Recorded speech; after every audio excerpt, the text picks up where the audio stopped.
hooks and things? Some of these I've actually bought in. Yeah. These ones I've actually made these. Yeah. The bought in ones are these. Right. And then of course, are they specifically for thatching? yes, they are. Yeah. Oh, right. And then of course you get things such as these that are still very serviceable. Yes.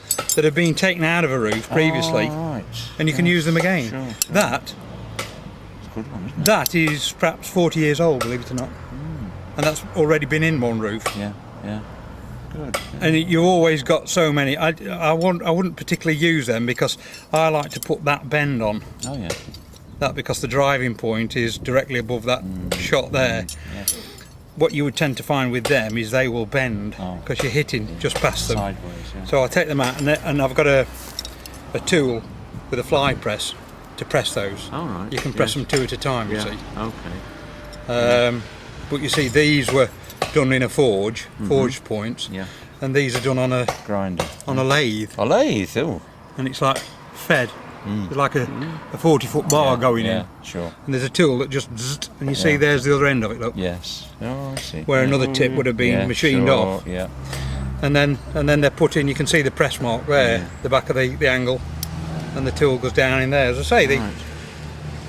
to make that. Yeah. Good. They weren't always done like that. Here's one, look.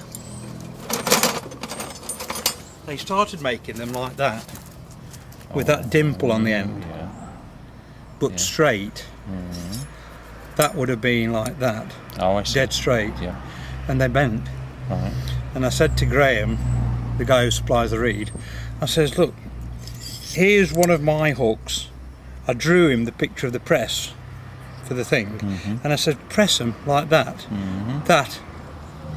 Yeah. That is one, Yes. that is stage 2, Right. and that's how they come now. Oh, right. And he says it takes the same amount of time to put that on as it does to put that in, because that has to be fed in and punched. Sure. Yeah. But you see these, because I've got quite a lot of these, I actually put these in my own press and press them. Oh. So, and that's a 9, that's a 10.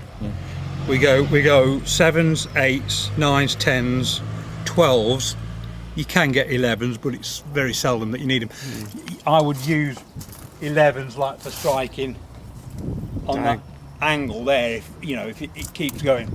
I mean, this isn't too bad, but I thatched one roof at Millwich, and these rafters were this far apart. And it was an absolute nightmare to thatch, I'll tell you. It was so... You see, and then you go on to stuff like that was blacksmith made donkeys years ago. That's me, yeah. And that's a bit of...